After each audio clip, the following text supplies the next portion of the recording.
Can Newcastle United defend their League Cup? Let's find out right here on Toon Tactics TV, folks. Oh, brilliant from Share. And now Murphy will take on the shot. Fabian Share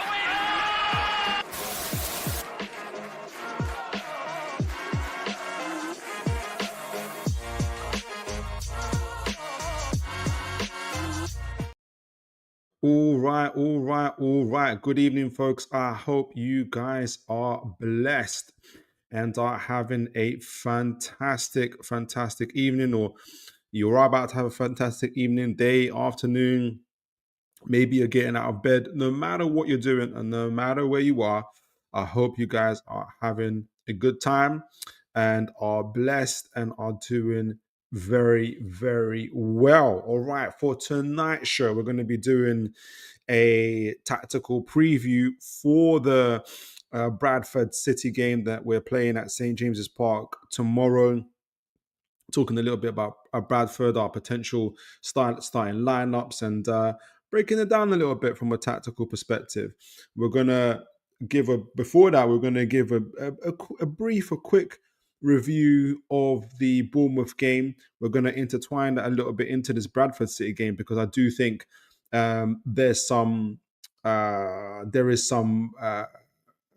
there's a good connection there in terms of who and why I think certain players might start, what approach you might take as well, and just generally talking about how Newcastle are performing. But as always, folks, I hope you guys are well. Hope you guys are blessed. Please do remember to like, share, and subscribe. And yeah, let me know where you guys are listening from. Let me know what you guys are up to. Let's kick things off. I want to kick a brief look into the game against Bournemouth. I have to say this though, and I didn't get to see the second half of that Bournemouth game. I was in church, but I did see a few highlights, and obviously we've got a few of the stats that are coming up as well from that game, and obviously reading people's comments as well. People weren't exactly stimulated by the second half, but having said all that, and how people feel about it or not, I still believe, results wise and performance wise, that the Bournemouth game was a good result and a decent performance. That's not to say perfect performance. We know it wasn't perfect for the very reasons of, especially from our attacking point perspective. But for especially watching the first half and everything that we did, I was still happy with a decent away performance. But going back to why we might think it's not so great is this. It's the attacking output from Newcastle against Bournemouth. And this is for the whole game. And you can see that Newcastle had, if you look at the shots map, you had one shot within the whole 90 minutes in Bournemouth's penalty area, which was on target. And I think that was the Jacob Murphy effort in that first half.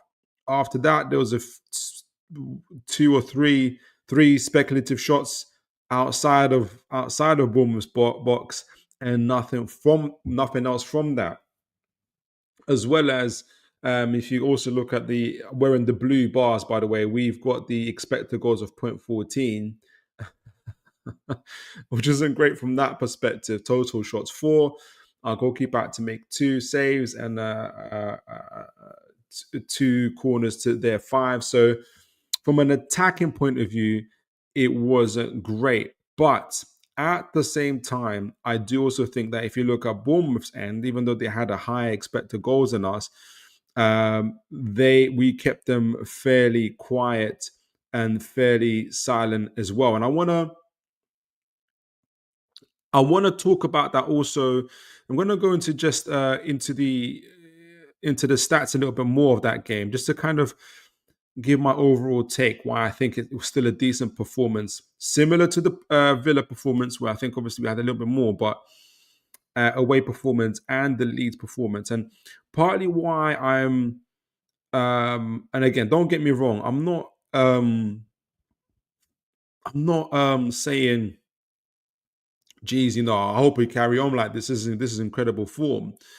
We're not playing particularly. When I say we're not playing well, we're not playing well in certain areas, particularly our just attacking area. But we're not we're not getting swamped. We're not getting battered. We're keeping a very low XG against ourselves. And if you take into other contexts into account that we've had a lot of change. We've brought in 6 new players. We've sold obviously our main game changer in Isak, and also one of our key rotation players in Longstaff. We've also uh,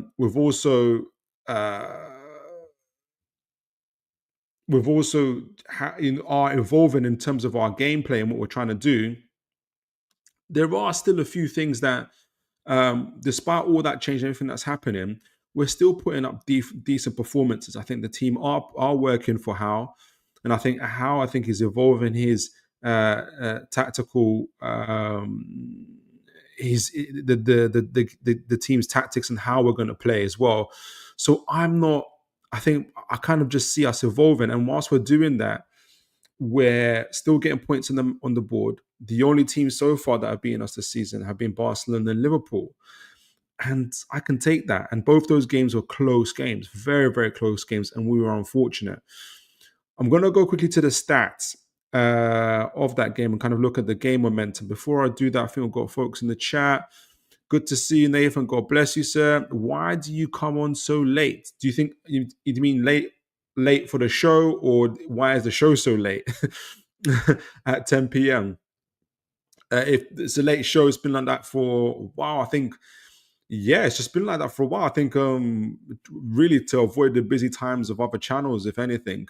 Though that might be changing in the future. I think for sure I might be doing it a little bit earlier in the near future. Do look out for that. But that's me. But if in terms of late for the show, always technical difficulties. I'm actually here or on time waiting to start the show, but I always have a few technical difficulties.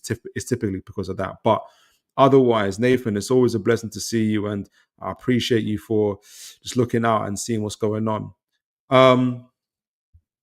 I'll go to the stats before I go into the team in terms of the kind of going back to what we said about the lineup and the tactics that were employed as well. But yeah, the I would say in terms of if you see the attacking momentum of the attacking momentum bar, certainly the first half was it was more to Bournemouth's favour, similar to the second half, but there wasn't too much in it from either team. I think we did a good job in terms of cancelling them out. And we're going to talk a little bit about that because a little bit later, because we did talk about what Newcastle have to do to change. When we were doing the preview show, we were talking about what Newcastle had to change in terms of our performances and our results against Bournemouth, especially lately. We got smashed 4-1 at home. Even the 1-1 draw that we had at Vitality Stadium last year, we were absolutely peppered. In fact, if I were to, I wonder if I can find that last 1-1, that last performance versus Newcastle. Would you let me? Last year. If we quickly go to that and kind of show what I mean, so I'm not just talking. So we drew that game 1-1.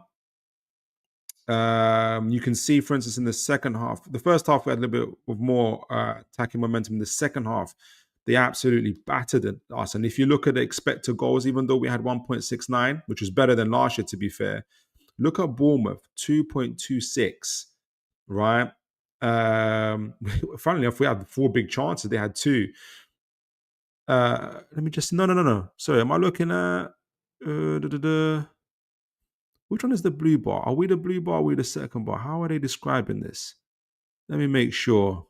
It must be Bournemouth. Yeah, Bournemouth. No. Which one did they say? So Bournemouth are in. It must be Bournemouth in green. They can't be giving us the blue bar as the home team. No, we are the blue bar. Yeah. So yeah, there was high expected goals for Bournemouth in that game. But to be fair, again, how did we have more passes than them? Interesting. Interesting. Things have changed up a little bit, but they had more shots on target. We had a little bit more. I'm kind of winding up my own, bringing back my own argument here. I was going to say that they were the more dominant force, and they were in terms of attacking momentum and expected goals. Even though we had four big chances, I don't know how we can have four big chances to their two, yet they have the higher momentum, which is interesting to see. But if you look at our this is our map. We had a lot more shots, to be fair, and inside their box as well. That's so interesting. I wondered how this was. Wow, they might bring up some. It's definitely a different game from what I remember. But Bournemouth as well had tons of shots in our goal area as well. It's so interesting. I was gonna say, um, you know. Look how much better they were in terms of last year, and we had to seal something. Maybe the 4-1 at St James's Park is a better example. But I do think that if we look into this year, obviously with the expected goals has greatly reduced, and that's partly because of our own kind of tactical shift and our tactical differences. And we're going to go into that. We're going to explain what we kind of seen actually changed, and we're going to first look at the lineup, and that is here. Make sure you guys can see that. Yeah, you can. Brilliant. So, got the lineup, and we played three at the back this time. With it comes as a 3-4-2-1, and we talked about it in the last show where the main issue, we're going to talk about the last show, it was the main issue for Newcastle when they would play the 4-3-3 against and go man for man against Bournemouth. Bournemouth just go very, very direct against us via Semenyo, Brooks, and others, especially Patrick Clabber, who came on in the second half. And Semenyo in one-on-one duels, especially against Livramento, absolutely destroyed him in the last game, and the concern was that it would be something similar against Hall as well. So having three huge centre backs, who are athletic centre backs at the back, who would be able to deal in 1v1 duels, even on the side, even on the flanks, was very, very important. Malik Chow had a very, very good game. Dan Burn as well, Botman, they handled Semenyo and Brooks fairly well, in my opinion. And obviously they doubled up and supported Livramento and Hall in kind of defensive duels as well. At times you'd also get Willock and Murphy helping down the sides as well. And obviously the ever-present Mr. Tanali, who screened the back four. So we did a very, very good job, in my opinion, in terms of keeping the threat of Semenyo, who's Bournemouth's main man, to a minimal. At the same time, though, I think what that also done was it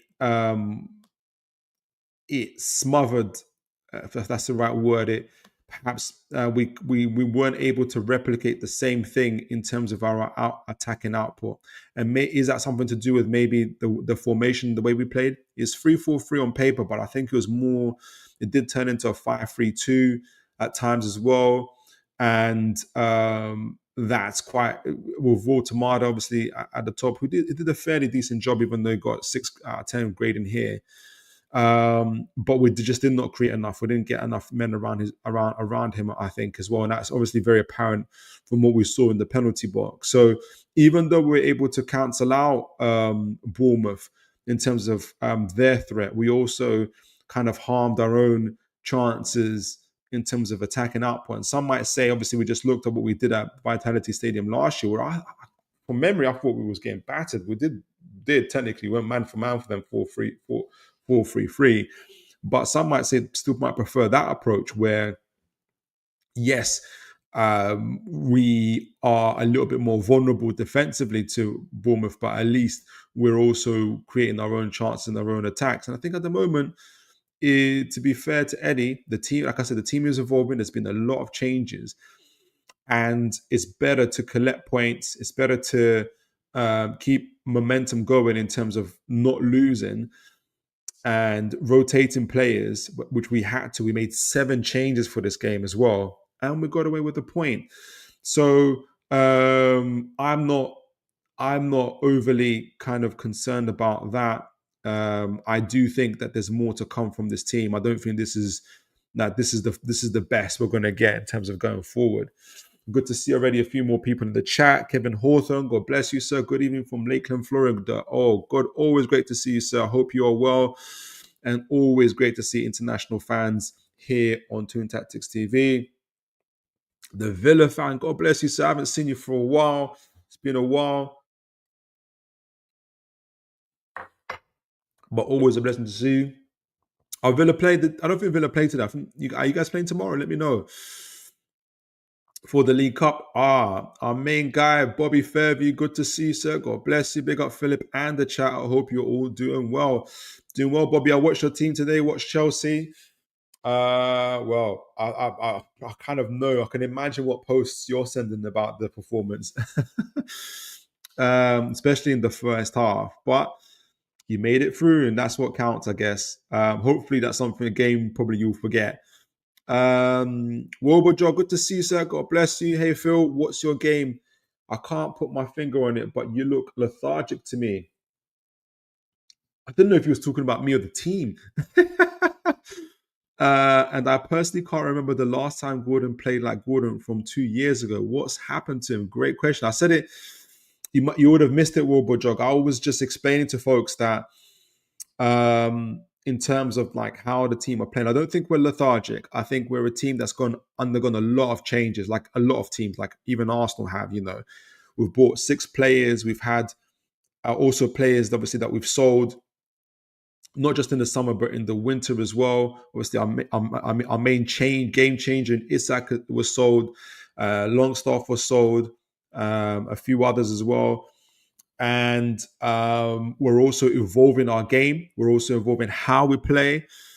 And whilst also, obviously, but the league doesn't stop. We're still playing games at the same time. We've got Champions League, so no one stops for us. So we have to, whilst kind of managing all that and dealing with that, and obviously all the kind of mad transfer business that we had in the summer, I think with all that in context and injuries and suspensions, I think we've still been playing decently well. I thought the performance. I don't think I haven't seen them being lethargic. I've just seen us working ourselves out a little bit, working on the new tactics, working on our kind of how we're evolving the play, and yeah. So, but I can understand why it looks lethargic, or I can not kind of going to be kind of overly like debating that or not. So yeah, I just think there's a lot of change, a lot of things going on, but we're still getting results across the line. I think once things will get clicking, in my opinion, I think they will. I think you'll see a lot more fluid Newcastle, in my opinion. But great question, though, Wilbur. Always good to see you. Bobby Fairview, lucky to get past a potential banana skin tonight. I told you guys we had a poor window, but you thought I was being harsh on my club. Do you know what? No, Bobby, you know what? And since that time since that time we was on the show, was talking about it. I was talking to folks about it, like re-looking at your window, Chelsea's window, re-looking at your squad and your team, and I think you're so right. I think even though you've had lots of players coming in, lots of players coming out, the general level of your squad is stood still, and I agree with that. And so, if you stand still in a league where everybody has improved, in my opinion, I think Arsenal have improved. Liverpool obviously have improved. I think even Newcastle have improved. We couldn't go backwards. We hadn't bought a first team player in 3 transfer windows, 18 months. So we've improved.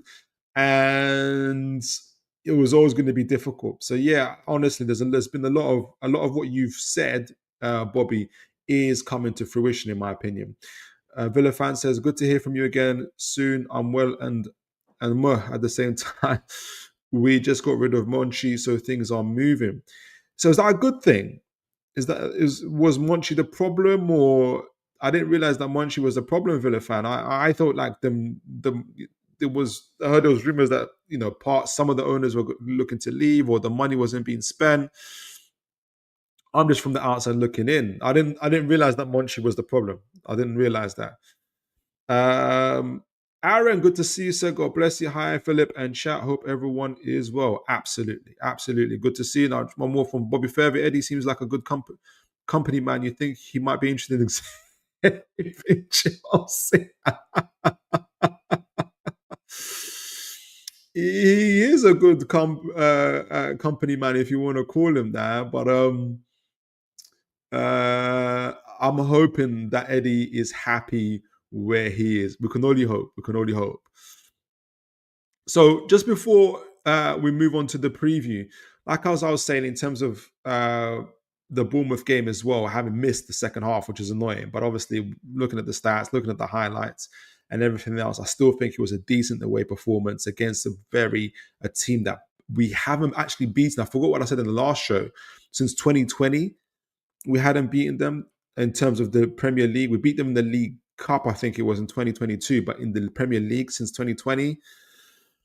We made 7 changes for this game, 7, so a lot more than I actually initially thought, and I'm going to talk about that in a moment as well because it bleeds into the preview for the Bradford City game as well. So we made 7 changes, and we were still able to get a decent result, as evolving our style of play as well. So I thought it was still a decent performance coming out of it. Would I have liked certain improvements, especially in attacking areas?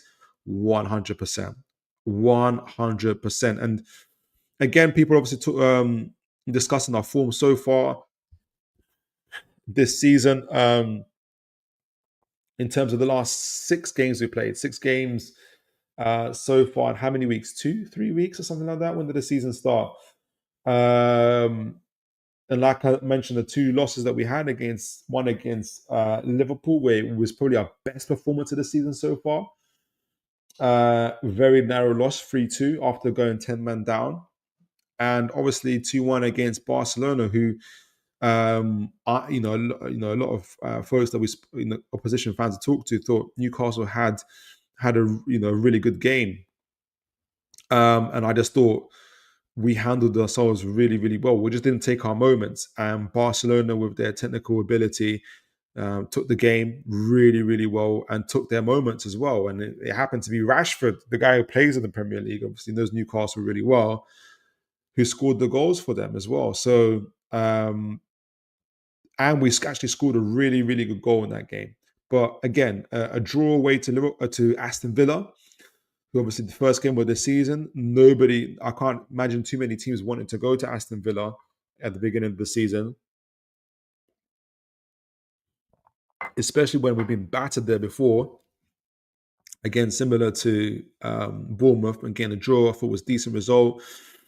Leeds, you can obviously argue we wanted a bit more, but newly promoted side as well. And obviously a Longstaff who wanted to prove his point. So there's a bit of, a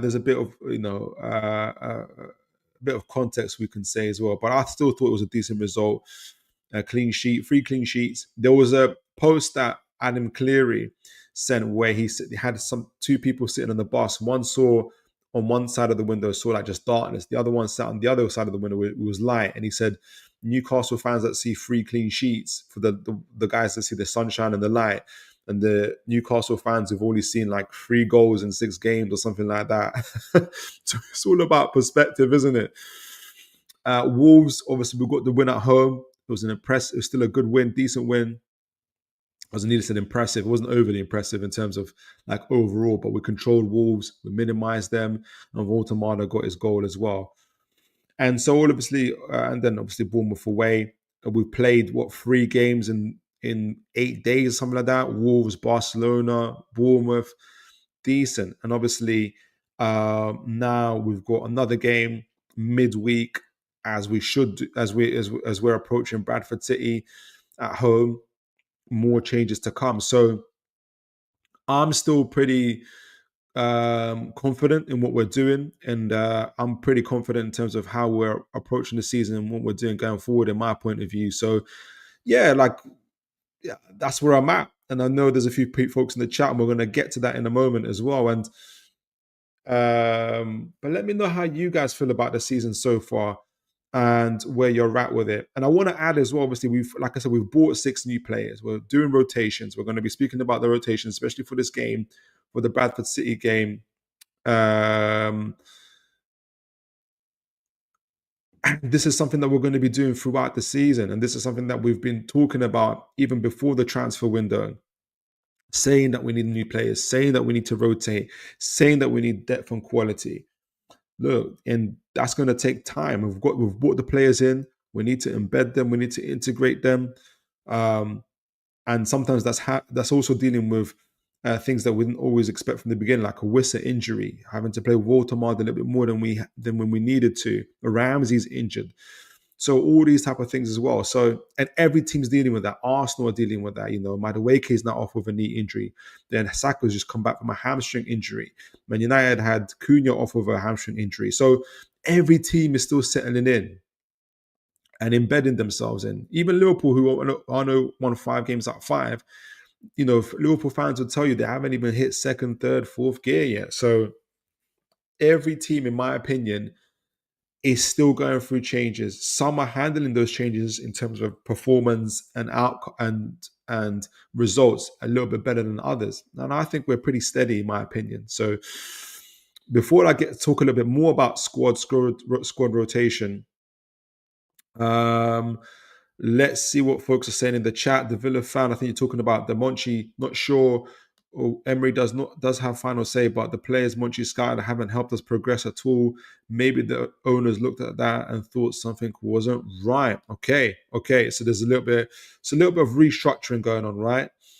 Aaron Kemp says, in terms of Villa's recruitment, I do think it could have been a better pacey, more direct winger could have been a bit better fit than Sancho. Yeah, they probably want to. I wouldn't be surprised if Villa go for more like Premier League proven players, Championship players, players essentially playing in England type of thing. Aaron Kame says, in terms of our recruitment, Ramsey is injury prone. Yeah, most Villa fans can testify to that. And Delanka, although fast, lacks technical ability. I do feel we have made mistakes and it's showing. Okay, it's interesting. Let's see what happens with Ramsey. At the end of the day, he twisted his ankle, in this instance for us, why he's injured. He twisted his ankle after a challenge from Longstaff. So it's not, for me, it's not like Ramsey, pulled a hamstring whilst in training, or, he's got a recurring groin injury like Isak had, for instance, at our team. So in terms of injury prone, I don't look at an impact injury that Ramsey received that against Leeds as something that, or we should have known this has happened. So I'm willing to extend my kind of grace to him there. Elanga, I'd love to know what you mean in terms of lacks technical ability, because one of the reasons why we bought him is for his technical ability. He takes all the set pieces, for instance, and it maybe like it would be good to know what you mean about technical ability. So the fact that he took all the free kicks and set pieces at Forest and is now taking them at Newcastle shows you that he has technical ability on the ball. The fact that he's one of the leading assisters, creators at Forest, and almost had his assists at Newcastle as well. Have Barnes been a little bit more clinical against Barcelona, for instance? So his dribbling's on point, his ball carrying is good. So yeah, I'd love to know what you mean by technical ability. So I'm not at that stage where I feel like we've made mistakes. Stage. I'm kind of a little bit more confident in what we're doing. I kind of seen the vision a little bit, maybe. But yeah, let me know what you mean, Aaron. The Villa fan says we made some big mistakes recruitment-wise. We haven't been smart, and that's always the key. Recruitment is always the key in this game that we're doing. Michael, good to see you, sir. Evening, Philip, good to see you. God bless you. Kim Cam, God bless you. Evening to all. Evening to you, Kim Cam. Always a blessing to see you.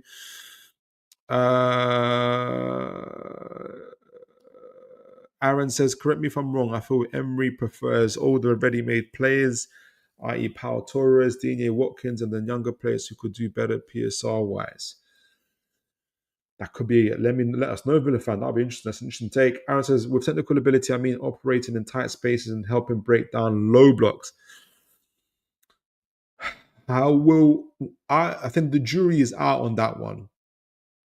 I don't know. We've had too many low blocks to overcome. Plus, I do think the team, like I said, the team is still getting itself together. So again, I'm at the stage where I'm not. I want to see a little bit more of Elanga, a little bit more of how the team evolves and grows before um, I'm more certain on that. So, but let's see. Let's see what happens. Let's see what happens.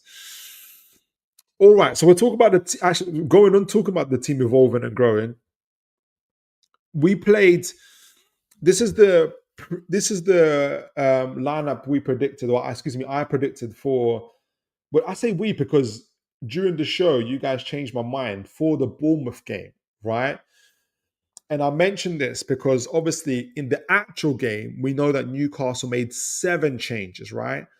And this is again going back to the whole idea between where I guess where I'm at with Newcastle, where I said, look, we're good. We by this stage before the Bournemouth game, we just played Barcelona 3 days prior to that, and what 2, 3, or 5 days before that, we played Wolves, right? So the Bournemouth game was like what our third game.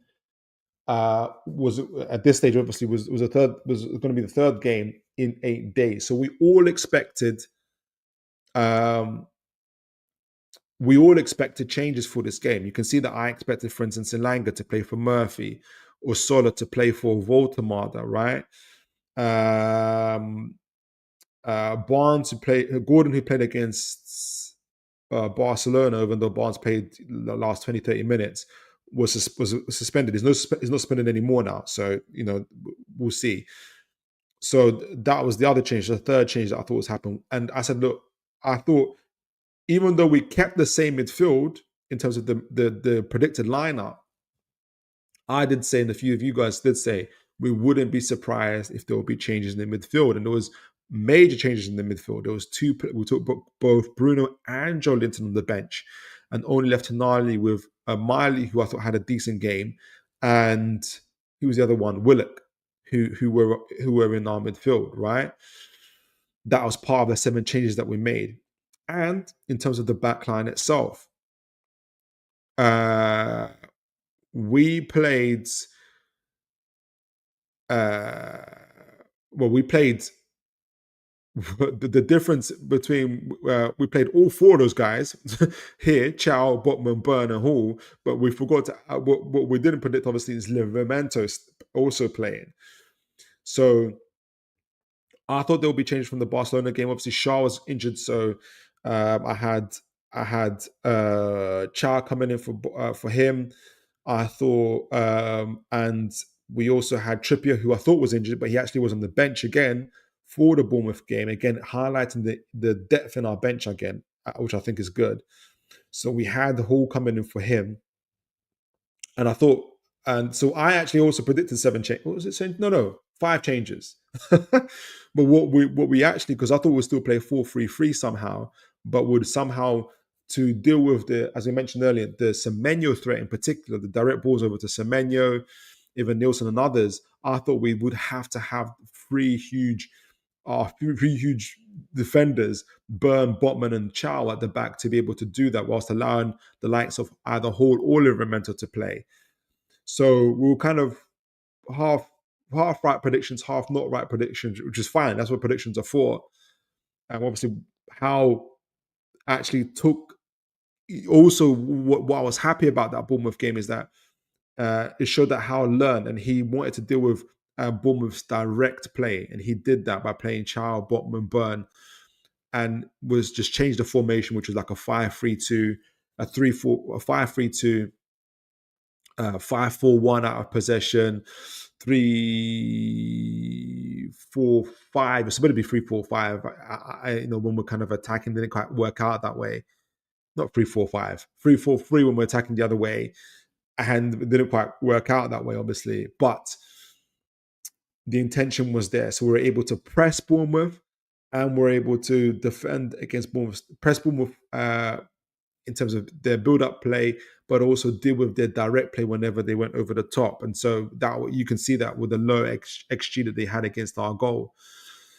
So that was, so I mentioned all that to say this is that Howe is clearly rotating the team.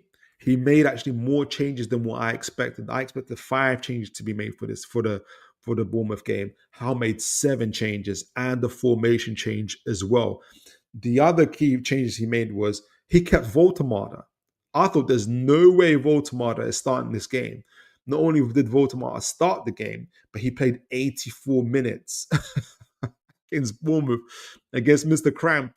He was, I don't know how many uh, uh, uh, energy drinks and food he was eating in that Barcelona game. I thought this man is no way is Voltemada starting, but he did start, right? And there was a Elanga who was actually on the bench, and Murphy continued to play as well. So interesting stuff there. And Livramento continued to play. I thought he was definitely rest Livramento, but he played as well. So there's a lot more there. But what the good thing is, I think, and I would say this, but I do think that Howe had the better approach than what I had to the game, where he had a better balance in terms of the 5-3-2 shape. We were able to deal with Bournemouth's threats in terms of on and off the ball. Uh, Although that smothered our attacking output. And obviously that's where we've got to learn from it, right? But it was still a decent away performance. I don't think we'll do this. I don't think we would not play 5-3-2 against Bournemouth at St. James's Park. We would not do that, right? Okay, um, so formation change, tactical change, and Howe made 2 more rotational changes than I anticipated. I anticipated 5. He made 7, right? And so, with all of that being said, to still get a positive result coming out of this game, I thought was good. So just to close off on that, against obviously we had that game against Bournemouth. Um, though I take obviously I hear what people are saying, lethargic, boring, all this and other stuff, but I still think it was a decent result. I'm happy. I'm still happy. I'm still satisfied in terms of how we're playing and the performances we're putting in. I think the team knows that, look, there's a good chance that we're going to be playing between 50 to 60 games this season. This is a marathon, not a race. And this team has had a lot of changes and new players coming in, new tactics, new evolution in our play. Some players, and some of that's been hampered by players getting injuries and suspensions, and so that we've got to change all that around as well. So a lot going into in terms of a lot of changes, and Newcastle, in my opinion, are handling that pretty well.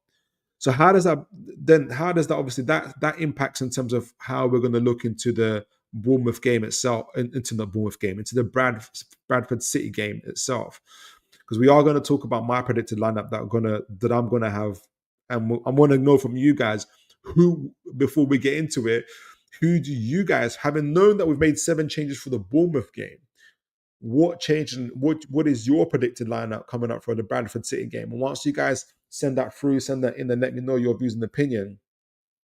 First of all, we're going to know a little bit more about our opponent, Bradford City themselves, and who they are and what they're about. So before we do that, let's get into the chat, see what people are saying. If there's anything more to add. Richie, good to see you, sir. Red Devil United, evening, Philip. God bless you, Richie. Hope you're well. Good to see you as always.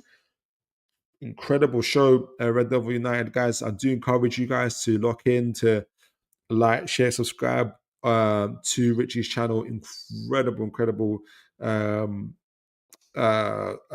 channel, and he actually inspired me to do the morning show, so which I did on Saturday. Was it Saturday? I did it on Saturday. So yeah, hopefully if there's more spaces opening up, I might do it more often, to do it in the morning as well. So big up to Richie. Good to see you, sir. Aaron Kame says, we were so bad going forward. Yeah, I don't disagree. I can't think of a time we had a shot. We had one shot through Murphy on target anyway. Gonna take time to adapt to Voltemada, but it felt like we played for a draw, which for me isn't good enough, and Willock needs to go.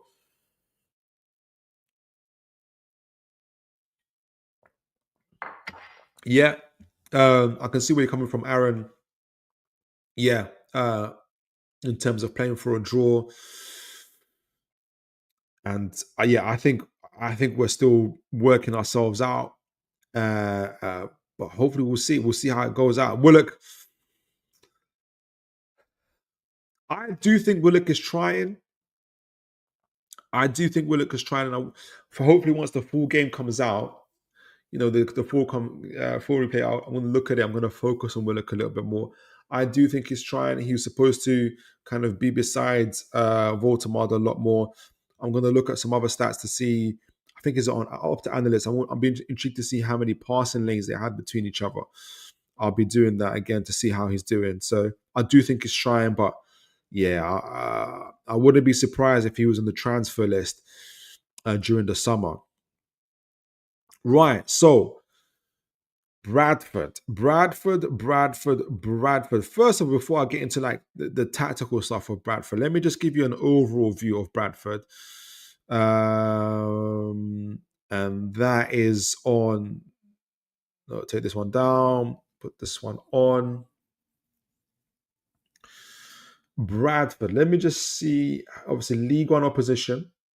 Let's see where they're at. Let me just see this. Let me show you how. Let's see their overall form and how they're performing, which is actually really, really, really good at this stage of the season. Where is it? That's a Bournemouth, Newcastle, Bradford. Here we go. Let me make sure you guys can see that. Yes, you can. Okay, so they're having a fairly decent season so far, right? And you can see here on the form, just on the forms here, I think they played 9 games so far this season. Yeah, that's the EFL Cup stuff. League One opposition, so just below the Championship. So they've played. So they've played 9 games. Looks like they've won 7. They've lost 1 and they drew 1. So they've started like a house on fire in League One. And it was interesting to see League One position today with Chelsea, Lincoln, because Lincoln I think are second or third as well. So it's interesting to see that. So it's good level of football from them. So like I said, 9 matches, 17 goals, so nearly 2 goals per game, which is really, really good. With 11 goals conceded. I think that's like a +6 goal difference and 9 assists. So going forward, they're doing really, really well. And their stats so far, obviously goals per game, 1.9, nearly 2 goals per game, as we mentioned. Goals inside the box, 14 out of 80 so far. So they're getting into opposition boxes quite really, really well. They're creating they're creating 2 points, big chances, 2.6 per game so far, with 13 shots per game, shots on target per game, 4.4. Really, really good. Lots of dribbles, 5.8 dribbles per game. So attacking wise, they're doing really well, even though their ball possession is very minimal. So it kind of says to me that they're probably a transition team. Very direct as well, not overly concerned about controlling the game via possession. But if anyone's watched them, it'd be really good to hear you guys' view. They're also conceding quite a few goals as well. So they're 1.2 per game as well. So they're quite open defensively. That's something to kind of to look at as well. So if they're already conceding nearly 1 goal per game against League One opposition, it gives our attack an opportunity to stamp their authority and hopefully get some goals in this game as well. They're winning a lot of their duels, so they're aggressive. They're doing really, really well. Duels 1 per game. So comes across to me as a transitional team, aggressive, and really aggressive in terms of duel winning, and in terms of attacking. Really, a lot of goals being scored, lots of shots being taken, and they're having a very, very good season. I think they got promoted last season as well, so it seems like they've made a right start to try and get themselves promoted again. And Eddie Howe knows all about getting promoted in succession for a team as well. So Eddie Howe will know exactly what Graham Alexander, the Bradford manager, is probably going through. and obviously this level of position and how to address this level of position. And so that's why I really rate Eddie Howe, because he has this experience. He knows what Newcastle will be up against. Interestingly, I want to point this out as well. When I was searching for Bradford City, before I saw who said this quote, um, I didn't see the name and the image at the beginning, but I thought it was Eddie Howe for some reason, and my heart sank because the quote said, "We're gonna give it a good go." And I was like, gonna give it a good. This is like Steve Bruce. Don't tell me Eddie Howe's gonna all Steve Bruce. I was worried. Thankfully, it was Graham Alexander who was talking about his game against us. Obviously, it's going to be a big occasion and everything else, but I like the fact that he said he's going to give it a good go. Because for me, and again, this is a bit of PTSD from Steve Bruce days, is that when they say they're going to give it a good go, it means that they don't expect to win, but they will try. And to be fair, even though it is a big occasion for them, it's going to be at St. James's Park, 50,000 plus fans, Premier League opposition, Champions League opposition. You can clearly see that Bradford have ambitions of their own, and that is obviously to qualify from League One into the Championship. So I'll be really keen, and I'll be really interested to know just how seriously they take this. Take this game in the League Cup. It'll be really I'll be interested to see how seriously they take it. But let me know. So because I think that would also have obviously circumstances and how the game's going to pan out. And you guys will see from my starting lineup how seriously I think Newcastle are going to take it. You can probably already see from the thumbnail that defending this League Cup is very important from my perspective. So just before we get to the tactical breakdown, let me see what you guys are saying in the chat. David Barter, always a blessing to see you, sir. God bless you. If we have no strike force that are Premier League proven, do you not think playing for a draw away to Bournemouth was a bad thing? Oh, I think you're talking to Aaron, because I don't think we were playing away for a draw. But yeah, I think you're talking to Aaron. But correct me if I'm wrong, David. I'm just assuming you're talking to, because I don't think we were playing for a draw. So I think you might be talking to Aaron. Kim Kang says we are paying the price for depending on Israel for goals. The last 2 seasons we're limited on scorers. No good. I think we're just changing. We're evolving. This is what change and evolution looks like. And thankfully, we're still getting decent results. We're not losing too many games as well. So we're obviously having to change on who we're going to depend on. Plus, Voldemort, we talked about before, is a different player to Isak. Voldemort is a different player to Wissa as well. If Wissa was fit, for instance, he would have been playing the majority of these games, and there's a high likelihood that we probably would have had a lot more goals at this stage. And that's no slander, that's no slight to Voldemort. It's just to say that obviously Wissa knows the league, and I think would have played it slightly differently as well. So not differently, we would have had an experienced striker up front, essentially, in terms of the Premier League itself. But I'm still very positive on Voldemort and how we're growing as a team. But good point, though, Kim Cam. Kim Cam says, yes, defending is not a problem. Thankfully, it isn't.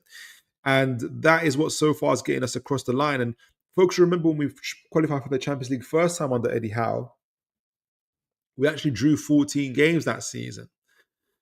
Obviously, different circumstances were a lot more attacking and higher pressing them. And the reason why we had so many draws is that teams started putting up low blocks against us. So it's slightly different context and circumstances, but it's the same reason why I was saying then, what I was saying then is that I'm not overly concerned about drawing. Is better than losing.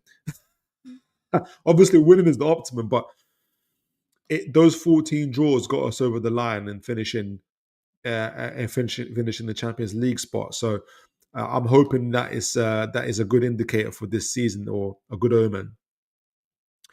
But before you, Philip, what do you think about the performance of your new striker? I think he's developing well. I think he's doing okay. Obviously had a good goal against Wolves. He had a decent performance against Bournemouth. Obviously his first 2-3 games now in the league, played 84 minutes after cramping up against Wolves. So he's already increasing his fitness, he's increasing his time. The team are adjusting towards him as well, playing a box midfield, would you believe it? So long as he's got players around him, and he showed that in glimpses, he's incredibly good at link-up play, even better in terms of hold-up play as well. With those concerns, going into the Premier League, it's not the Bundesliga, is he going to be able to handle the physicality? And he's shown that he can do that as well. So the more he plays and the more the team adjusts to him as well, I think the better he's going to get, in my opinion. So I'm quite positive. I'm quite positive. I'm liking what I'm seeing from him. Great question, though. Yeah, I think that's talking to yourself, amongst yourselves. I always love when the chat talks amongst themselves as well. Aaron says, thank you for sending your predicted team, Aaron. And guys, do send in your predicted team. Aaron says, my predicted team is Ramsdale, Kraft, Lascelles, Malik Chow, Murphy, Miley, Willock, Bruno, Murphy, Osola, Barnes. Okay, so Gordon stays on the bench for you. Okay, want to see the academy lads get some minutes. Neve, Shaw, and even maybe was it Alex Murphy? Let's see if he comes on. That'd be great to see. Thank you for sending in that in, Aaron. Kim Cam says, we are in a transition, unfortunately, and most probably will come short this season. We hope not. I don't think we will. Well, I've already sent my predictions. I think we'll finish third. Oh, nice one, David. Thank you. Good to see you, Matt Lou. It's never too late, and it's always a blessing to see you. Hello, everyone. Hope I'm not too late. Not at all, Matt Lou. Good to see you. God bless you. Love to see our international fans on here. Okay, so we've given an overall view of Bradford so far, a team obviously that's currently number one, first after 9 games in League One. They've just been promoted from League Two as well, so they're in a really good momentum, good projection, scoring lots of goals at the moment, nearly 2 goals per game. They're conceding quite a bit as well, so about 1.2 goals per game as well. Come across as a transition team from the low percentages in terms of possession they have. Let's talk about now, their tactical approach and what I'm seeing anyway, from what I can see from their average positions. I haven't seen them play live, so I'm just looking at their stats clearly at the moment as well, and just picking up on what people are saying in and around the internet as well. But what's interesting, and I've got this up, is that they play in a 3-4-3. They generally play in a 3-4-3. And so if you start from the right, I don't know, how would you guys see it? Start from Grimsby going backwards, right?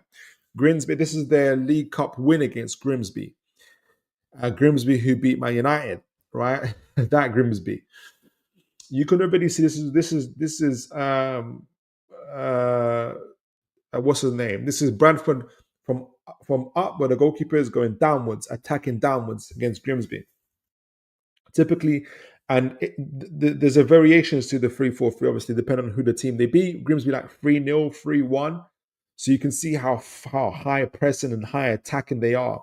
They've got there's not that huge distance, but there's lots of gaps around the flanks, the 3 at the back, 4, 15, and 18. You can see how much they trust their centre backs. So the two in the pivot, 21 and 6, the 2 on the flank, 17 and 2 in the attack, 32, 11 and 3, like really literally pitched up outside of Grimsby's box. And this is when they're winning and they're having a great time, essentially, beating Grimsby. Cardiff, I can't remember. I think it was slightly, moving on to Cardiff, again, 3-4-3, you can see it. I think it was obviously a slightly more tighter affair against Cardiff. And you can see that with the 3, and this is this time from the bottom attacking upwards. And you can see, again, the 3 in the back, the 3, 15, and the 28. And you've got the 4-3-3, the 6, 20, 10, and 7 going across the pitch, with the attackers 23, 17, and 24. They kind of focus more on that left side, attacking that left side as well. They've taken a bit more of the center of the pitch, but again, the theme or the core principle is the 3-4-3.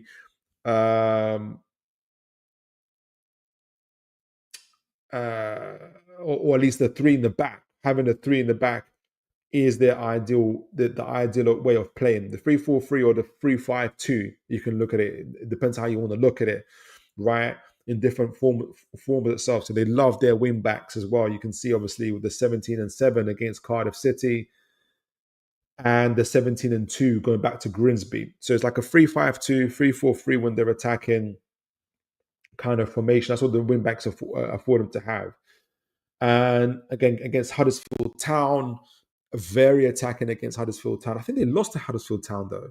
I think they lost to Huddersfield Town 1-0. I think that's the one loss that they had. Again, super, super, super attacking. You can see that with again 3 in the back, 6, 15, and 3 from up going down. But you can see their wing back 7 and 17 again on either side here, supporting their attack.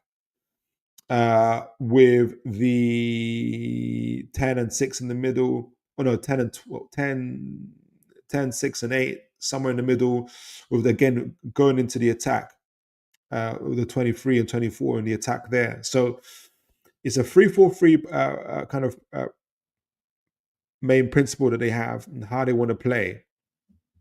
It wasn't Huddersfield they lost to. They lost to Doncaster. Now, I've highlighted the Doncaster game, right? Because they lost to Doncaster 3-1. It's a fairly heavy loss.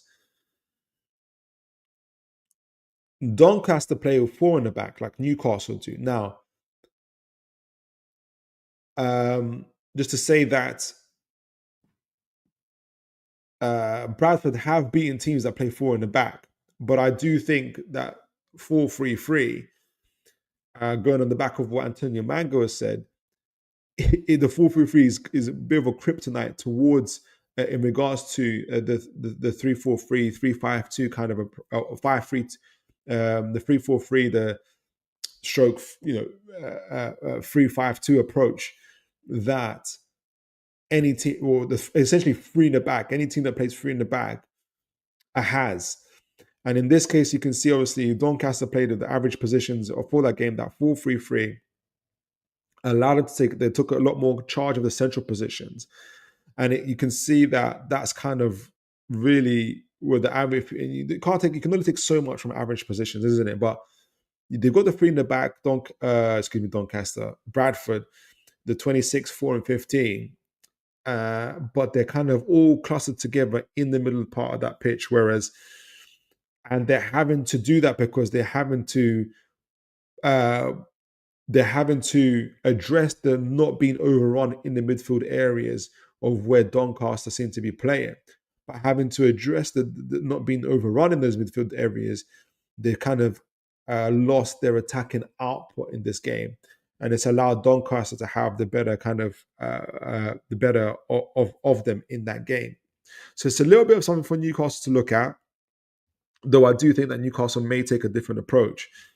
But it kind of tells you what maybe some of the flaws and some of the problems that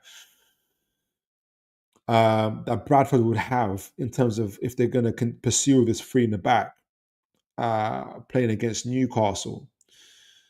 We talked about their form.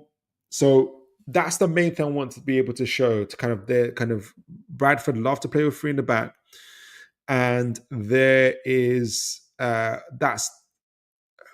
a number of limitations and flaws to that. So let's bring up our JLA Tactics board, and we'll see my starting lineup and my predicted starting lineup for Bradford City. And I've taken that from their last game. I'm not a Bradford City connoisseur, unfortunately, so it is a bit of a guessing game.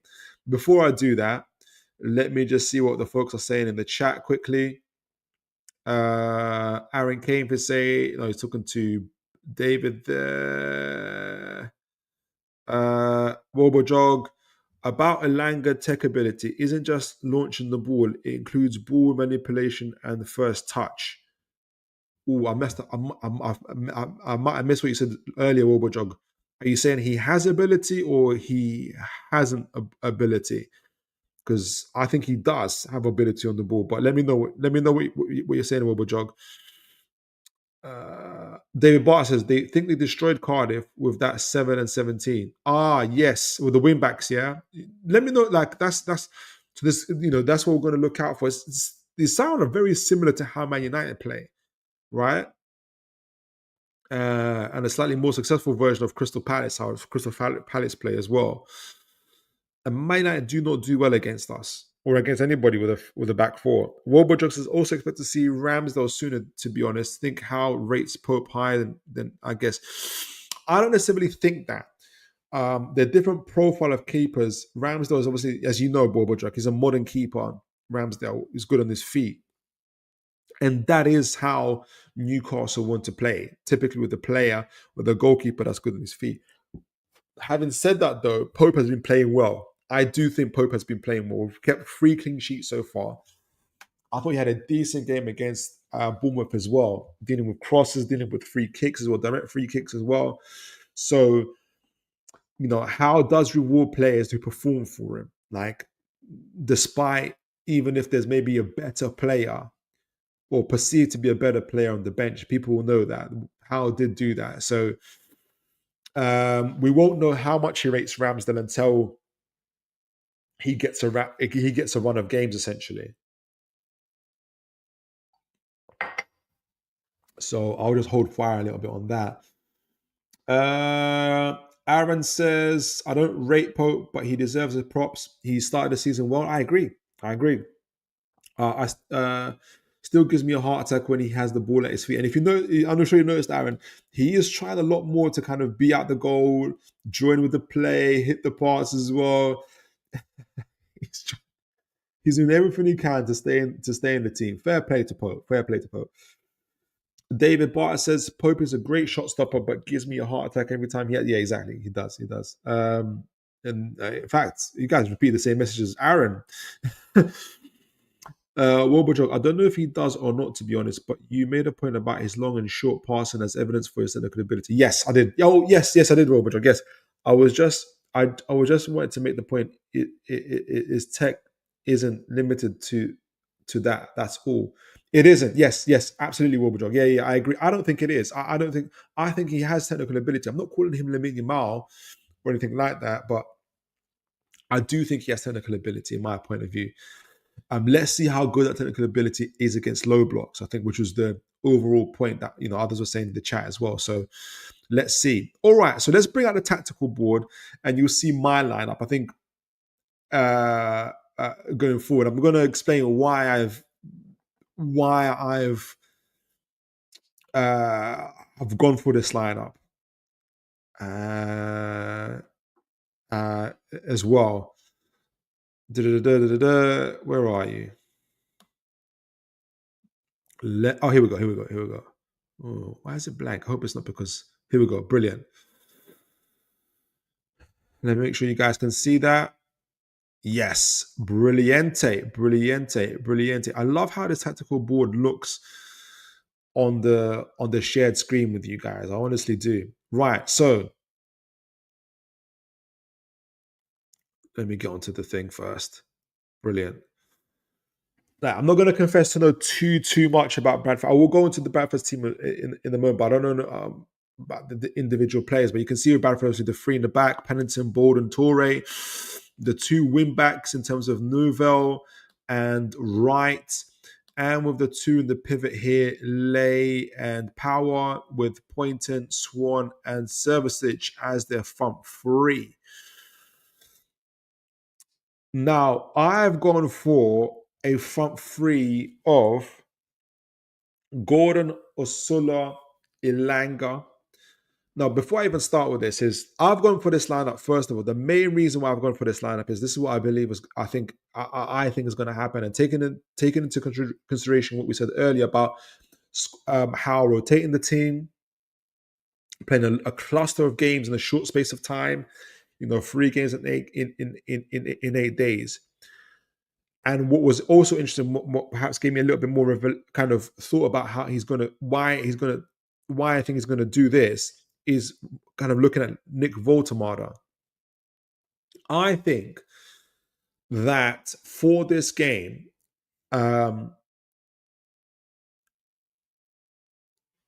would look to try and win this game with it. I would do this. This is what I would do.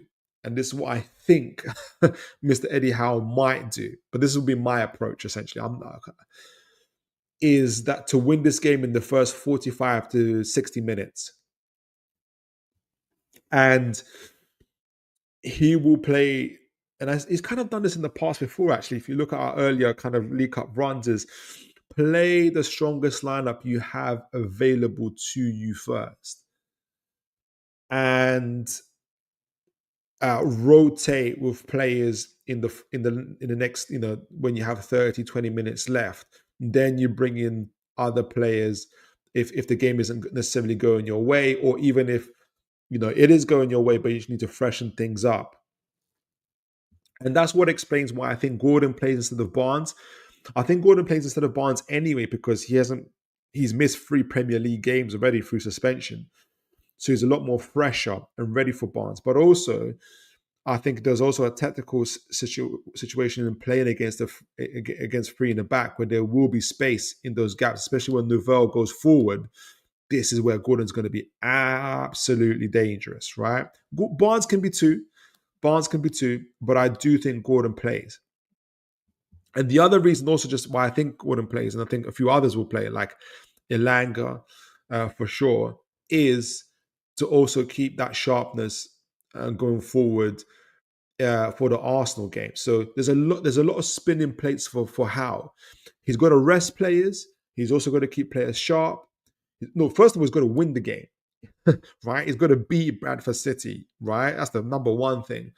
But there's other things. He's got to rest players. He's got to rotate players. He's got to keep players sharp at the same time to be also ready for the next game.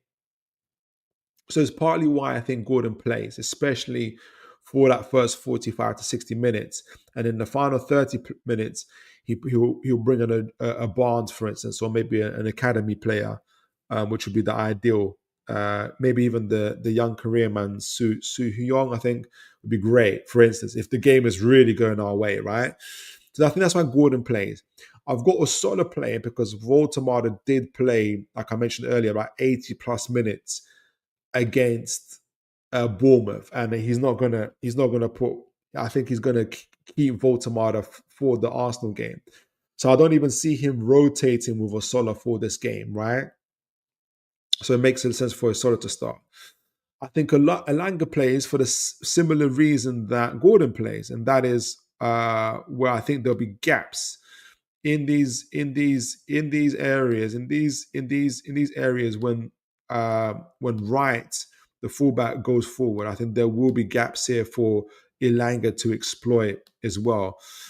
Obviously, the option is for Bradford to do a low block. So we're going to see how well he does against a low block as well. So I do think Elanga plays, but also for his own sharpness. So I do see Elanga and Gordon playing 45 to 60 minutes to keep and kind of being rotated out. Hopefully, God willing, Newcastle are winning 2-3-0. Hopefully cruising. That would be the ideal, really, isn't it? And then being rotated out. So I do see Eddie Howe starting with the best front line possible. Now, for the midfield, similar reasons, but I do think obviously Bruno comes back in for Tonali. Tonali's been playing just like Bruno and Tonali have been playing not only Prem games, Champions League games, but also international games. Obviously, Bruno didn't come on for the Bournemouth game, I don't think. Maybe, I can't remember, I didn't check, but I don't think he came on. If he did, he had played minimal time. So he was rested. And so I do see him playing again and playing probably 45 to 60 minutes for the same reasons that I see Elanga and Gordon playing as well, to keep in that sharpness for the Arsenal game. I've kept Miley and Willock because Tonali obviously will be off, will be rested. And I think Joe Linton will probably come on second half, maybe in place of Bruno, for instance, as well.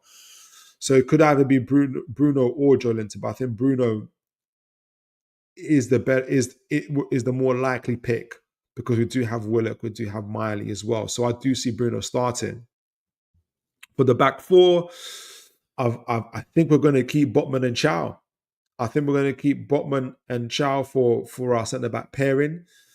I do again envisage them playing between 45 to 60 minutes with and I see Burn Lascelles on the bench more likely. I don't think Shah is going to be ready for the concussion protocol. I think for the Arsenal games when he's going to be ready as well. So I do think Chow and Botman start and continue, and I think that'll be good for them in terms of continuing to grow their partnership as well. So I don't see how breaking that up. And with Burton, again, he's also been on international duty and he's played all the Premier League games as well, almost maximum minutes actually. So I do see him being rotated out, and it makes sense for Botman and Shaw to play, and obviously Burn to be on the bench, the Cells to be on the bench to come on when necessary. I see Kraft coming in for Livramento. Trippier could also play, but again, Kraft hasn't played so far this season. He's often played in his League Cup games, and if you got an opportunity to rest both Livramento and Trippier, I think you take it, in my opinion. And I do see Hall continuing to play for the first 45 to 60 minutes. And again, I think Trippier will probably come on for him for the final 20, 30 minutes as well to be able to cover him as well. So I do see Hall playing that second game as well. With the possibility of how possibly keeping an eye for the Arsenal game where, Hall would have had, obviously, I can't remember how many minutes he had against. Did he play the full game? If he played the full game against who? Against Bournemouth, then there's also obviously more minutes. I forgot I can put your comments here, but there's also the opportunity for him to play more minutes, essentially. So I do see him playing for the first 45 to 60 minutes Hall as well. And once he's rotated out, that hopefully saves his legs again for the Arsenal game. Again, hopefully. Ideal world, grass is green, sky is blue. Newcastle are cruising 2-3-0 at the time as well. But I think how would this team, give us the best option possible from the start to start strong and hopefully be winning this game? And obviously Ramsdale, there's the Ramsdale in goal for the obvious reason he hasn't played yet. And I'm really keen to see, again, as I saw him live in the preseason, I thought he had a decent preseason for us. I'll be really keen to see this. Let me show you. If my dreams come true, this ball playing, I can actually include Miley in this, to be honest, because I do think this is where we control the game. Let me just delete that first of all. So I'm getting into the tactics already, actually. So I do, just whilst I'm talking to you guys, so I do see us. Oh, let me click it first. And we did, if you guys remember, we did this in our first season, full season of the how we qualified for the Champions League. We had this sort of triune of we had Botman, who was the other player? Was it Byrne and Bruno? In this case, I think it'd be Botman, Chow, and Miley. But also, when we want to advance the player at the moment, where we'll be doing that a lot, I think, we'll probably be having Miley going obviously further forward. He wouldn't have to drop in so much. With Ramsdale, with his ability on the ball, bringing the ball out. So I'm really keen to see. I'm really looking forward to see how, if this lineup starts, how Ramsdale brings the ball out, how our build-up play is with the ball-playing goalkeeper in this game. So I'm really keen to see this. I do think the four here will play in this game. So we'll see. So I do think from this that we will be playing a fairly I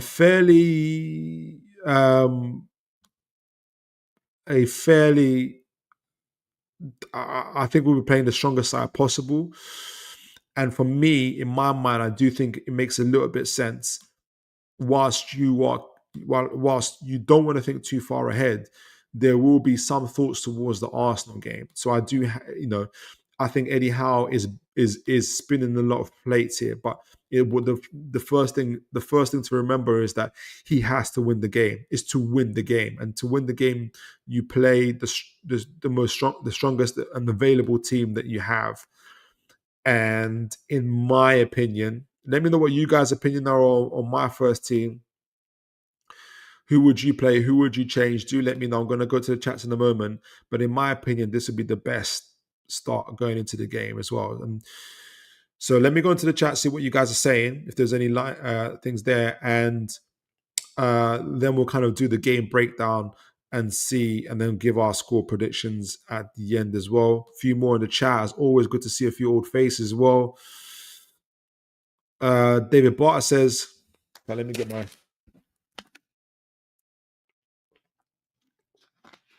Oh, and guys, do please remember to like, share, and subscribe. As always, folks, we've got 10 in the chat. Let's see if we can break that 10 barrier. I don't know how many likes we've got so far, but we always have been super, super consistent. So please do like, share, and subscribe. We know our conversion rate is crazy.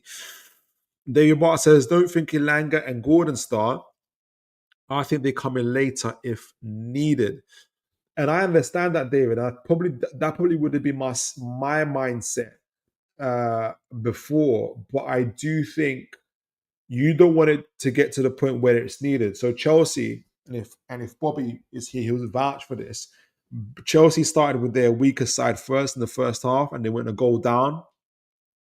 Now they turned it around in the second half, but it was touch and go. Like, it really was touch and go. I'm of the view that if we play the strongest team first, and 45, 60 minutes, and we're hopefully it's not like we give ourselves the better chance, and you can kind of be more relaxed. So for instance, even in the Barcelona game, right? And I can say this because we did it against PSG. Against PSG, we took our moments and we went 2-3 goals up, right? It wasn't too dissimilar had we taken our moments. Had Gordon not, we started off really, really strong. Had Gordon not had an air shot and Barnes a little bit more composure in front of the goal, could have been 2 goals up, right? I think obviously we take these moments and these chances against Bradford, right? And I think if we can be hopefully defensively resolute as we have been all season so far, and we take our moments and we can get ourselves 2-3 goals up, for me, that's a better way to do it, where you assure the win and then you can rotate, in my opinion. But yeah, it could be your way as well. It could be your way. It's better than to be chasing the game. And yeah, I think maybe that's when injuries might happen as well. So it's a fine balance. Let's see what happens though. Adrian Pickett says, that's a very strong and well-balanced team. Thank you, Adrian. I appreciate that. Thank you. My man Mitch, whether I'll sleep, God bless you, sir. New tack pad is a thing of beauty. Big up Philip in the chat. Hit those likes, people. Yes, please do hit those likes. And I'm always thankful to Mitch for introducing me to the tack pad. It's honestly, I'm so I'm always happy when I can upgrade the show in little bits for you guys as well. So I'm super happy that we've got this tap pad as well. Mitch says, oh no, you repeated that one. Adrian says, I can see Ashby and or Alex Murphy being used as well. Exactly. And I think that, again, sky is blue, grass is green, the sun is shining in our faces, and we're 2, 3, 4 goals up by the time it's 45 minutes or whatnot, and we can put instead of even risking Trippier or anybody else, who can put on an Alex Murphy, we can put on an Ashby if need be.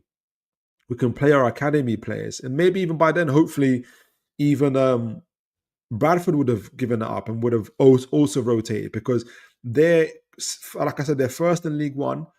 Why risk? Why would the manager, if his team is losing 3-4-0 after anywhere between 45 minutes 60 minutes, change your team. Why risk injuries? And we can change our team. We can put on our academy players as well, and just see the game out.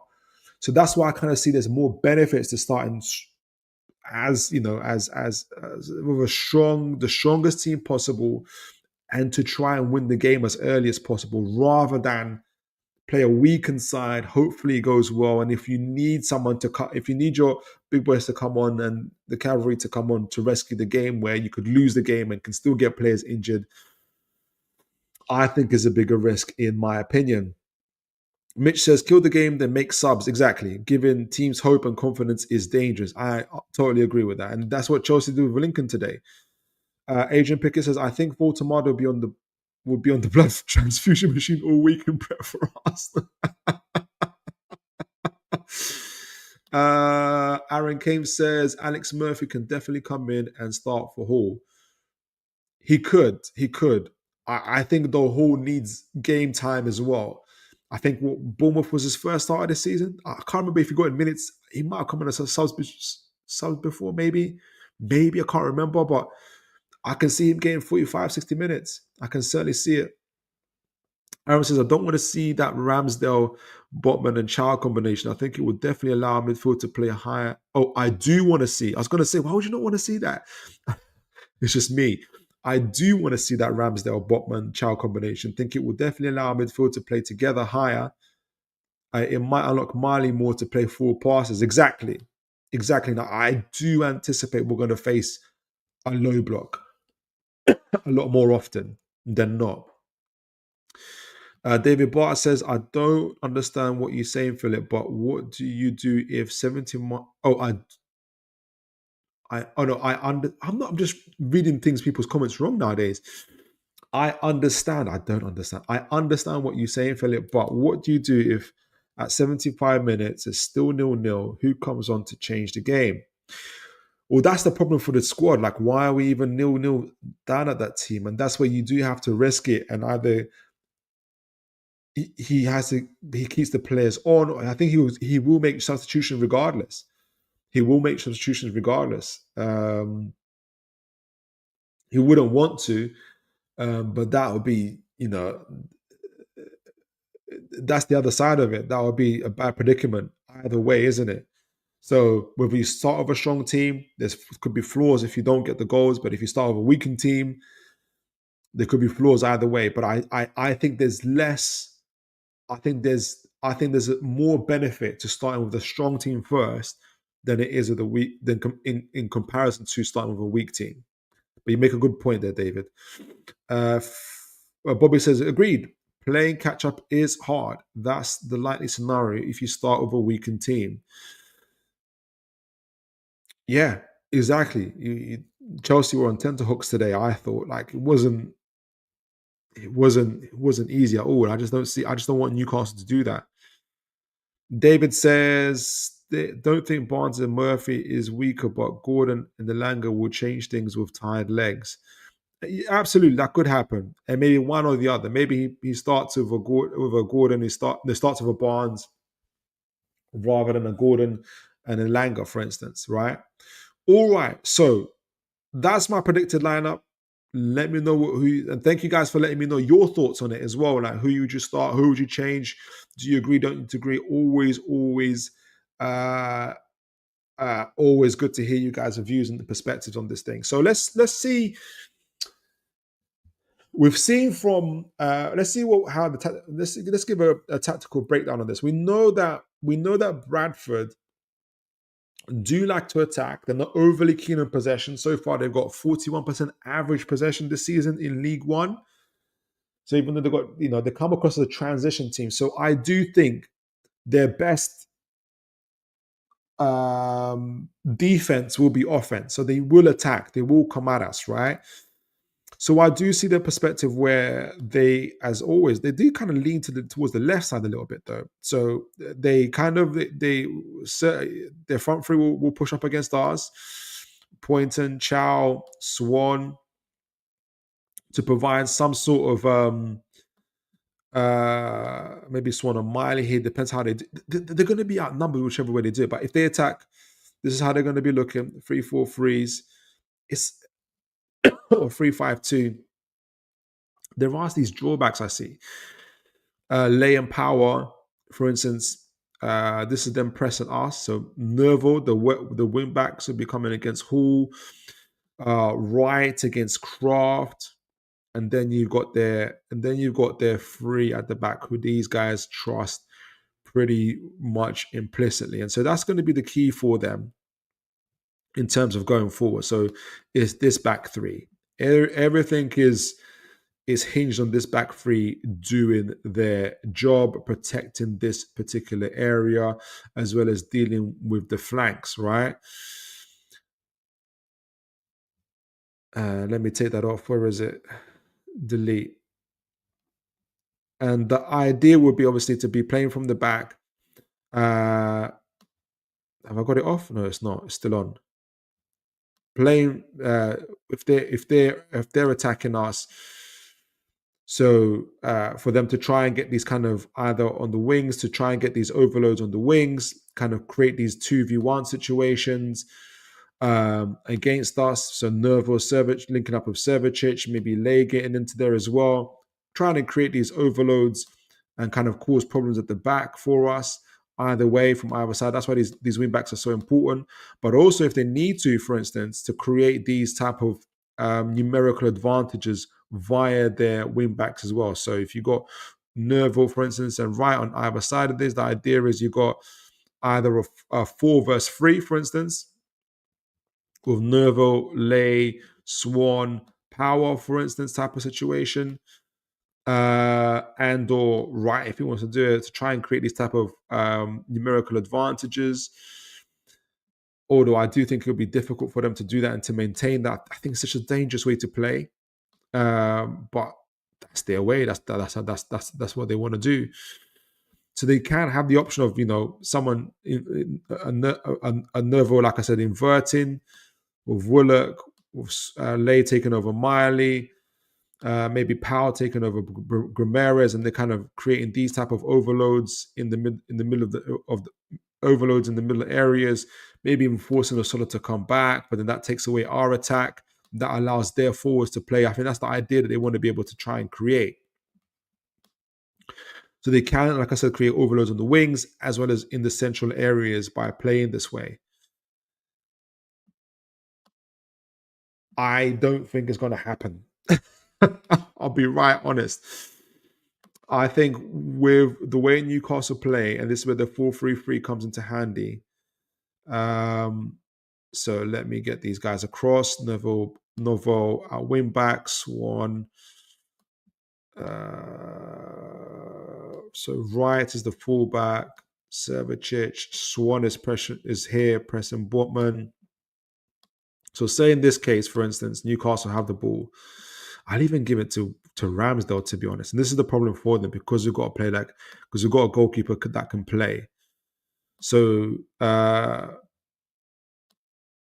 the other thing they might have to do as well, just to add before we get onto our area, is because they've got the 3 in the back, and I can only assume this happens, right? Because at the moment, if their front 3 push forward, and so do their fullbacks, before we get to the fullbacks, but say in these central areas here, where is it?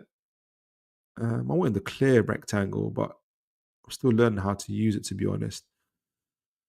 So say this central area here.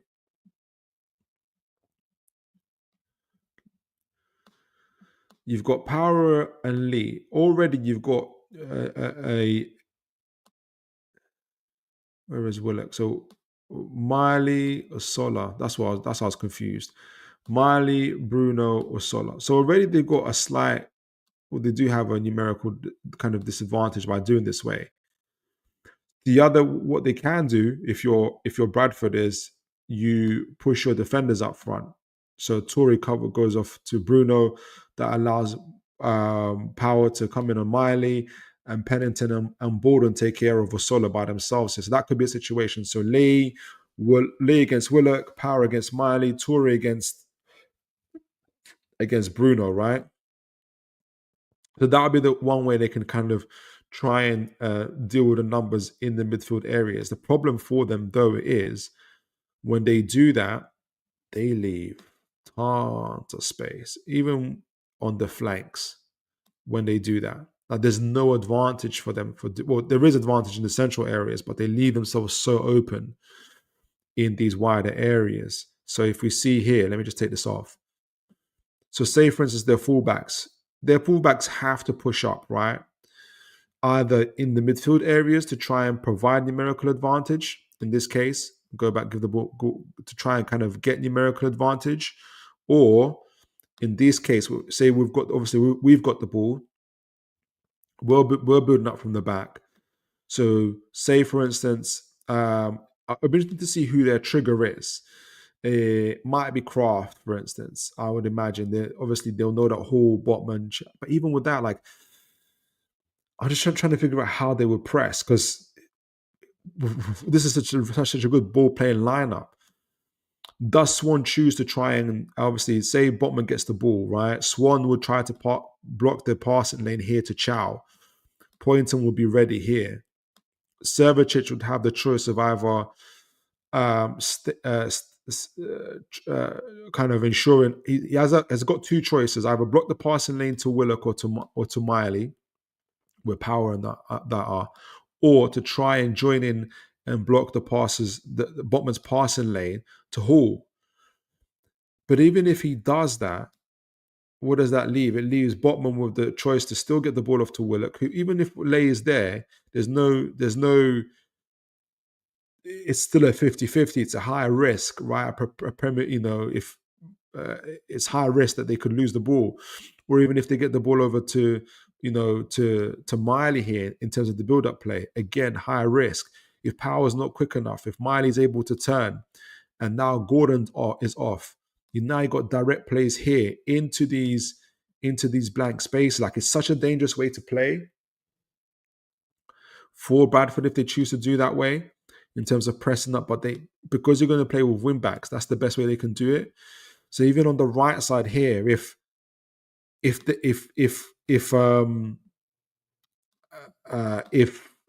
they choose to press again, if the ball if Ramsdale gets the ball over to Chow, right? If Ramsdale gets over the ball over to Chow, it swaps around a little bit. Swan tries to block the passing lane over to Botman, right? Power tries to get into the middle of Miley. Torres here, and Wright has got a choice. Wright and Poynton both have a choice, right? Wright either sticks with Elanga, and Poynton has a choice of either trying to cut the passing lane over to Kraft, which leaves this huge gap here for Miley and Bruno Gomes, right? And what they've got to bank on is either Toure is successful with Bruno, or Power successful with in terms of blocking Bruno, or Power successful with Miley, which again is going to be difficult. And Osola drops in. What do the fullbacks do? Do they follow him or do they let him go? If they follow him, then not only is there space in the flanks, but there's also space in the center.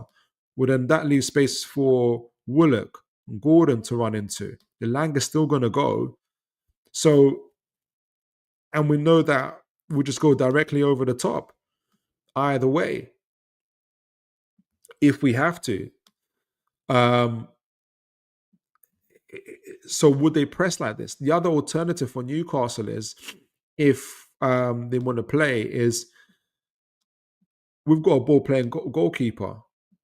So Ramsdale can just push up of the ball a little bit out of his area, leaving Swan with kind of becoming that third. Let me see if I can show it on this. Becoming that third. I have to learn how to use this squarish thing. Becoming that third player, outfield player. So now, instead of just having two centre backs who are probably going to split, you're going to have a third. So Swan's got a choice now. Which passing lane does he block, Botman or Chow? Well, if he goes for Botman, for instance, Chow's here. They've got a spare man. Does Poynton have to block Chow? Does Poynton the coming block Chow? Well, then Kraft's here. We know that Ramsdale can still get it over to him. Maybe Bruno drops into the space. Maybe Elanga drops into the space. Wright has to follow him, and Kraft is off. And that there's a whole load of options here for Ramsdale either way. even sometimes safer choices, right? So it'll be interesting to see what approach Bradford take in terms of pressing, right? And even if we're playing from out the back, right? Again, let me just bring back Craft. We're not going to necessarily be here. So let me just see if I can. So Miley's here, Bruno's here. Let me take off the squares for a minute. R- Hall isn't going to be right beside him there. He's going to push up as well. Botman and Chow are going to separate, like kind of going to have a split like this. What that allows is for both Hall and Kraft to push up. Leaves right over choice. So Lang is going to be here, obviously a little bit more forward. Gordon's going to be here, ready. Put Willock here. Where's Osola? Osola's here, bringing back their centre backs.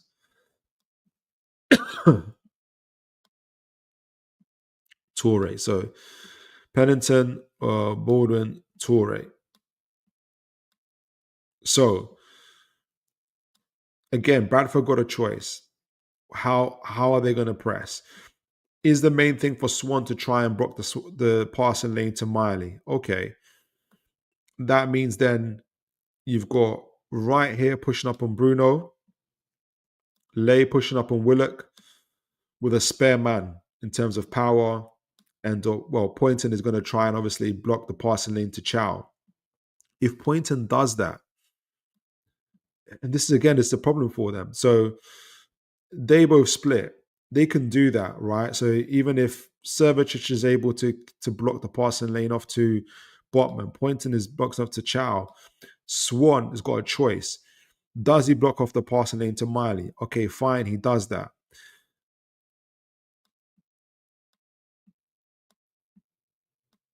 Ball playing Ramsdale still has the capability to get the ball over to the free man here in Kraft.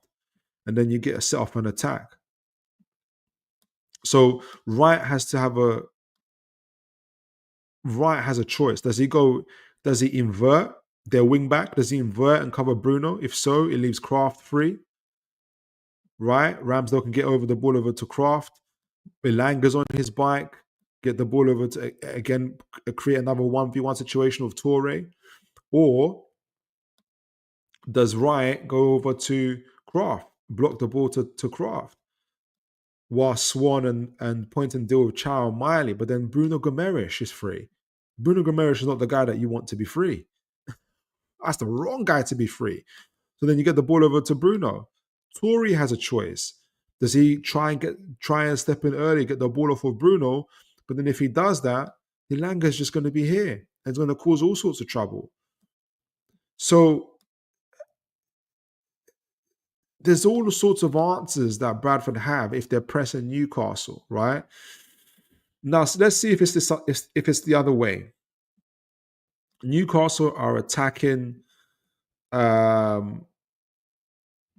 Newcastle are attacking Bradford. So let me just bring the players back, and I'll go to the chat in a moment to see if I can talk about a few things. Bradford take up their defensive shape, which I think will probably be somewhere along the lines of a 5-3-2. Or maybe a 5-4-1 even, but they'll take up a defensive shape. Swan, Servicic, they have options of how they want to do it. Maybe they go for 5-4-1. Or not that, sorry. In terms of them playing out the back, let me start in terms of Bradford City playing out from out the back. Let me set them up. So they want to be, so Swan, Servicic, sorry, not Power, Poynton, Norville, three in the back.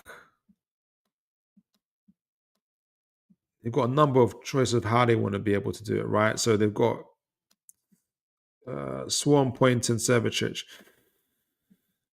Elanga goes on Torre, Gordon on Pennington, Hall pushes up on Nervo on the wing backs, Kraft pushes up on right. Bruno Gomes on power. Willock on lay. Osola here on Baldwin. Miley's got the choice. We've got almost a free, obviously, here on Swan, Chow on Poynton, and Botman. So, and it depends how Newcastle want to do it. Either Miley kind of becomes a third man in the middle, kind of deals with Swan, or Botman in the middle. Hall comes over. We'll keep the three in the back. Miley pushes up and deals with Swan himself. So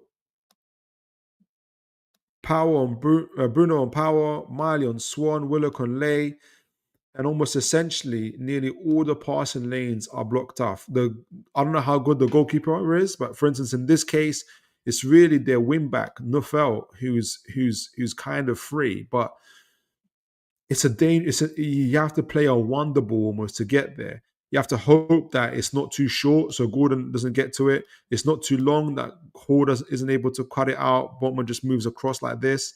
I trust Botman against Servicic in a 1v1. Like I trust Chow in a 1v1. No, Ramsdale's going to be off his. So there's every situation where even if Bradford choose to play from out the back, they could end up being blocked off as well. If Newcastle choose to go man for man. If they choose to go direct, Servicic, again, I have to learn. Is he got the physicality to deal with Botman? Does Poynton have the physicality to deal with Chow 1v1? I don't know. So I think even if they've got the ball trying to play out from the back, it's going to be very, very difficult for them to be able to do that. And then finally, in terms of defensive formations, I imagine they'll go into a 5-4-1 or 5-3-2 to try and deal with us in terms of when we have the ball. Hopefully we'll take some territorial. And I'll go to the chats in a moment as well. But I imagine this. So say Newcastle want to attack the left side of the pitch. Let me make sure I've got Bradford here. They could either go into a 5-3-2 and they've got the two forwards essentially working together from a front line here to try and block off passing lanes to the center, or they can go into a 5-4-1 type of situation where it's just Servicic up front. But if they do that again, they lose. If they go into a 5-4-1, they lose any kind of attacking output. Unless Servicic has got some incredible pace or anything of that nature, I don't know. But they lose all sorts of any kind of attacking impetus at all here, going into 5-4-1. It gives Newcastle the opportunity to really, really overload. So say we go on the left side this time, right? So Botman has the ball. Chow's here. Hall's got the opposite option here of either inverting and collecting the ball here. Now, with Willock here on lane, Bruno here, Osola adding pressure on the back line. Where's Lay's here? Pennington comes in. Nouvelle has to be here. They've got choice, right? If Hall collects the ball here, Poynton's got a choice. Does he stay where he is or does he come out? Because if he stays where he is, it allows Hall to just to come in closer and closer. And what that happens is then you were able to create even more triangles here. Opportunities to overload them if we need to. Miley can even come in maybe. Gordon inverts a little bit more. Willett comes in further in, or Sola, and you start creating these type of situations where their back line is being overloaded, right? And they just can't get out, right? So I would imagine, for instance, or if Hall goes out, then you create these type of situations where either Novo's going to be in 1v1 situations versus Gordon and Hall, and we know how that's going to happen, right? Novo might try to cut out the ball from Hall. He just knocks it forward for Gordon to come in, and you're in a situation where Gordon's in the penalty box. Because the main issue with this, as always, in terms of low blocks, is can you get into the flanks? And can you get into the central areas here, right? So if they go into a 5-4-1, what kind of situations do they not want to be in? They don't want to be in a 2 versus 1 versus Hall or Gordon. Because like I said, the ball gets not Neville either stays where he's at, and Newcastle can still push forward. Miley can provide kind of either again, Botman and Chow can handle Services by themselves. Miley can circle or can add again an extra body into that midfield as well. You start creating these kind of 2-versus-1 situations. Do Newcastle, maybe Gordon and the Hall just decide to knock it early into the box where you've got 3, 4, 5 players in the penalty box. They're getting swamped. Do they want that? I don't think so. The other alternative is for Neville to come out and deal with them. Then he's vulnerable to the cutbacks. Therefore, Pennington has to come and support and ensure it's not a 2-versus-1 situation. In which case, Poynton then has to come in and fill in the gaps. By doing that, you've got again less attacking output. You give more incentive to Miley to step forward. You kind of start creating a situation where there's just Osola's in the center, Bruno comes in, Elanga's here, where they start creating these situations for themselves where they're totally not back in terms of Bradford, right? So even if they do get the ball, right, if Newcastle, it's a failed attack, they manage to clear it, who do they knock it off to? Is Servic is able to get into these? How Newcastle still have the pace and power in terms of their centre backs and the sweeper keeper to be able to deal with any kind of direct play from Bradford, in my opinion. Now the transition play has been working for them, but still, there's concerns for them there. So whether in the low block, in or out of possession, I do see Newcastle in terms of this kind of strong lineup, being able to deal with whatever kind of situation Bradford raised with them. So, or maybe I've just painted an ideal picture. I don't know, but I just do think that it'd be interesting to see how Bradford approach this game. I don't, playing that 3 in the back is going to be more of an issue than a support for them against a 4 in the back in Newcastle. And especially if we choose to go man for them, I think it'd be very, very difficult for them to come out. But you guys let me know what you think. And send in your score predictions. I'm going to read your chat and I'm going to give you guys my prediction towards the end as well. Interesting. Let me know what you guys are saying. I'll give my prediction at the end. Mitch says, totally agree with Ramsdale, Botman, Chow talk. Once we play it, I think give Eddie a massive headache. It makes us much harder to play against, especially with sides that usually press high. Exactly. And again, Ramsdale can literally be that 11th outfield player as well because of his ability on the ball. Adrian Pickett says, my only doubt is that Botman gets another start so soon after the weekend. Think he might be protected for Arsenal. That is the other one. And that's why I think he'll only play between 45 minutes to 60 minutes. I think that'll be the ideal, personally. Because I don't think Burn plays. He can't play. I wouldn't play Burn again. You risk injuring Burn, I think. In my opinion.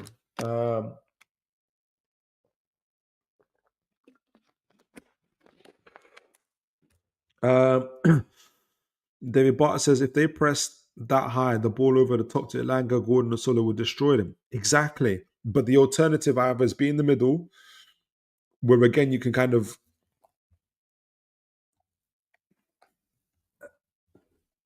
they would lose because they're not a possession-based side. They would lose their ability to hit us on the break. We could go man for them. Our centre backs could push up and add again extra players into that midfield area, so they'll be able to have to push back anyway. So I think the way they've set up Bradford, it could be problematic for them. Aaron Kane says, I don't want to see Osolo coming short more and overloading that right side. Or I do want to see Osolo coming short more and overloading that right side of the combination play. Exactly. He has it in him. And I want Willock to push more into the box, making them runs.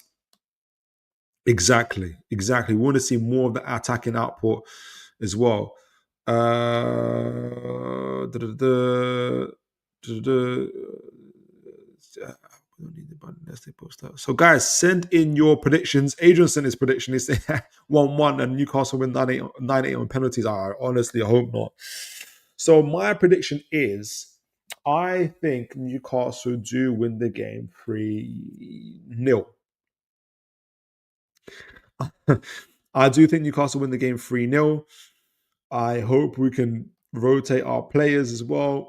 I'm painting an ideal picture, maybe for me, but I don't know. I just think the way Bradford's set up, I also think that if we start, I think, should we start with a strong lineup and we build up a healthy lead in that first 45 to 60 minutes?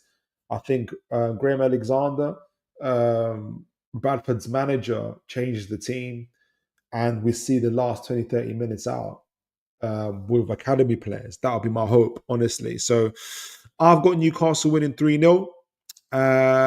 Let me know, as always, guys, what you think. So look, send in your comments in. But guys, have been absolutely amazing. We did a brief review of the Bournemouth game. I do think, yes, the attack wasn't great, but I still think it was a decent performance, having all the context around it and rotating players. And then we did the preview tactical breakdown for the Bradford game. And I do think Bradford's system of 3 in the back is going to hurt them in terms of playing Newcastle. And whether they press, whether they defend in a low block, I think they're in problems. Should we start with a strong lineup of a ball-playing goalkeeper and centre-backs especially, which allows our midfielders to push up?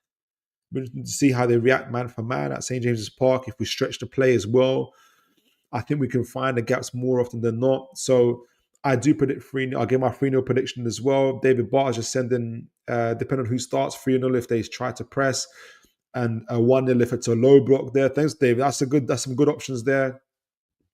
So guys, as always, even if you don't send it live in the chat, do send it in your comments. But as always, folks, you've been absolutely incredible. I'm sure you've been hitting those likes and those notification bells. But as always, folks, my prediction is 3-0, by the way, as well. So yeah, as always, folks, it's always a blessing to be able to do these shows with you. Make sure you look after each other. And God bless, folks.